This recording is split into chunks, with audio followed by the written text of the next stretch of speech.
I woke up at 3:03 in the morning. And when I saw the clock, I heard in my spirit, I heard SOS. And I saw March 14th and March 15th. So I looked up what SOS, because, I'm not born in that period, really. And so I'm the younger generation of the... But, so I had to look it up. I was like, okay, I know it's like a dot sequence and stuff. And it stands for Save Our Ship. Okay. It also could stand for, it says that save our souls. All right. And I didn't know that. And it consists of 3 dots and 3 dashes. Now, the website showed 3 dots and 3 dashes, but I know it's 3 dots, 3 dashes, and then 3 dots again is what it showed. But written out, it said 3 dots, 3 dashes, which confirmed the 3:03 on the clock. And the more I was looking up the definition of it, start of a message, right? Or beginning of a message. It marks a catastrophic loss of property is imminent, is basically what SOS is, help, right? Because there's something imminent happening. We're going to begin, of course, with a deadly storm system that just tore through the country. Dozens reported tornadoes across 9 states, dust storms, wildfires, leaving towns devastated. Ginger is in Tylertown, Mississippi for us with the latest. Good morning, Ginger. Hey, good morning to you, Robin. No matter how many times you see tornado damage, it is still shocking. That metal twisted from this cabin around that tree, this entire place wrecked. And anything that's still standing has these giant pines puncturing through them. It is not just the damage, but the heavy hearts of at least 40 families that have lost lives just this weekend alone, when more than 970 severe storm reports ripped across more than 24 states. This morning, the death toll climbing after a 3-day tornado outbreak tore across at least 9 states. At least 40 people killed from the system that brought wind-driven fires, dust storms, and dozens of twisters. That's a tornado. 12 people killed in tornadoes in Missouri alone. Oh, it's here. It's here. Stunning video from Rollo, Missouri, capturing the moment a father and son watched from their car as a tornado passed right by them. Oh, man. 3 people were killed in hard-hit Tylertown, Mississippi. An EF2 tornado, winds up to 111 miles per hour. It's kind of amazing to think here at the Paradise Ranch RV Resort that no one was hurt. Many of the cabins were not occupied at the time. They are just a mangled mess in between what looks like a clear cutting of these pines by that tornado. The manager tells us they are so grateful it happened this weekend and not next, when they expect more than 250 campers here. In Alabama, an EF2 tornado with winds up to 120 miles per hour hurtling this empty school bus into the old Winterboro gym. The roof and many of the walls gone. Near Mobile, at least 3 killed. Anita Owens' mother, one of them. You wouldn't think just a wind and tornadoes would do this much devastation.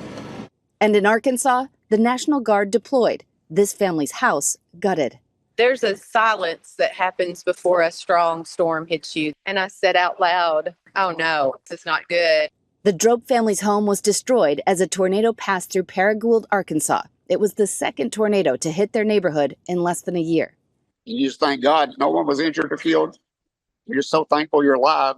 The arrow in this image pointing to where they took shelter during the tornado. Miraculously, that spot, the only part of their home still standing. In that photo, it literally looks like God just had his hand right there over us, because that's the only part that has the roof left. In Oklahoma, powerful winds with the same system fueling wildfires that have destroyed nearly 400 homes. Oh my God. One person capturing this frightening video as she drove away from her home. Fires on both sides of the road. Our Maria Villarreal is near Norman, Oklahoma. You can see right behind me the damage that was done to this metal. And now the same area of Oklahoma is facing another round of critical fire danger in the coming days. And I thought, well, okay, Lord, like, the only thing that you've really been talking to me about that would be catastrophic would be the earthquakes. And I don't like, I know you guys hear me. I don't like talking about earthquakes. I don't like bringing up this subject, but he continues to talk to me about this. Like, this is an urgent warning or preparedness or, get your act in order, guys, type warning, or else this could, manifest in the natural, like, stop with the division, stop with the, and unify. That I can see very well, like just giving us a warning. Including some earthquake activity in the Mississippi area. This was around where the tornado activity was striking today. So let's take a look at that. 3.0, quite a rare earthquake out there, if that is indeed a legit earthquake. It has been reviewed by a seismologist there at the USGS, so that is a confirmed earthquake. It was felt out there. Just a little odd. We don't see too much earthquake activity out there in that area. About 9 kilometers east-northeast of McGee, Mississippi, at a 10-kilometer depth there. That's really interesting. Like I say, it's a little odd to see earthquake activity that far south. And as far as it being any type of hazard zone, it sits well outside the New Madrid seismic zone, which is further up here in the red. But interesting.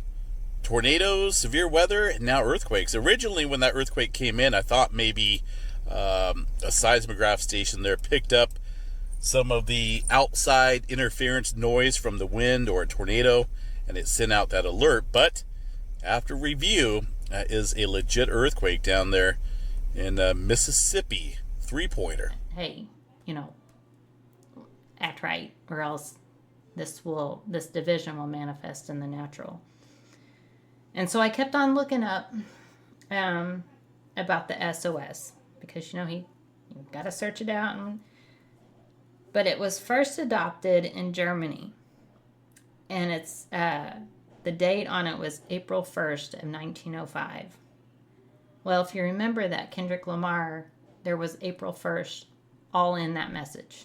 Okay, so I thought, that's a coincidence, right? And 1905. So when I looked up the events in 1905, the main thing I could see was March 4th, 1905, Teddy Roosevelt started his first term in presidency. And here we have Donald Trump starting his second term of presidency, right? And he's supposed to be making a speech, I guess, here in a couple of days on Tuesday.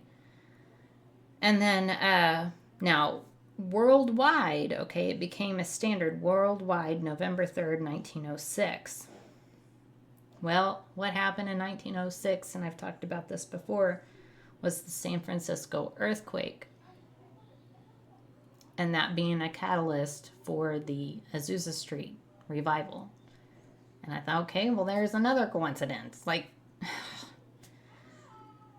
so, of course, March 14th and 15th is Purim. Okay, it starts the evening of March 13th into the 14th, but it also goes into the 15th because that's when Jerusalem celebrates Purim, because it's a walled city. So if you go and research the celebration and the Feast of Purim, there's a celebration for the non-walled cities and a celebration for the walled cities, because it took longer to fight the war against those that were with Haman.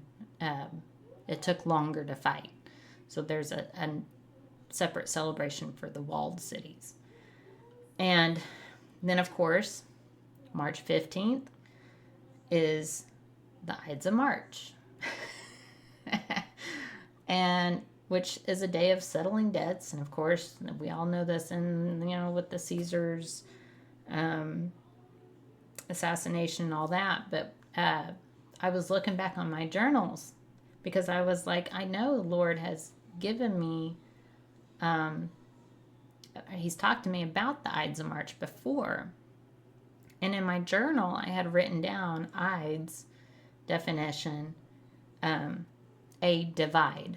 Okay, because it really means the middle of the month is what it is.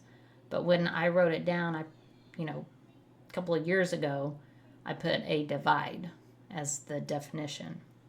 And I thought, well, that's interesting. And then, of course, March 15th, there's a meteor shower. So that's another thing on there. That there's just a lot happening right now. Well, to go back on the evening of the 13th and the 14th, there's a lunar eclipse that's happening, which will cause a blood moon. So that's very significant.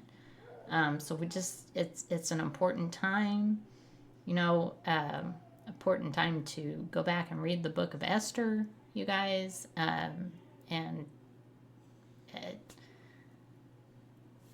like the Lord had told me, and this is an intense time through Passover, and I'm just, he's having me reiterate this, and I'm just being obedient, and, I've had people, well, this is kind of like a doom or fear, and I'm like, I don't know what to tell you. This is what he is showing me, and there's obviously a message in this, and it's a warning, could be a preparedness. And of course, pray about it. Take it to the Lord for yourself and seek Him on confirmation on this. And, because trust me, I would be happy if it didn't work or it didn't happen. Okay. I don't like earthquakes. I don't like any destruction. I don't like people getting hurt at all. But God's will is God's will. And if He wills it, He wills it. His ways are higher. He knows the beginning from the end and the end from the beginning. And there's some things that He does that, has a, that really works for the good. And that's what He showed me with, when He first started talking to me about earthquakes, that it's for our good.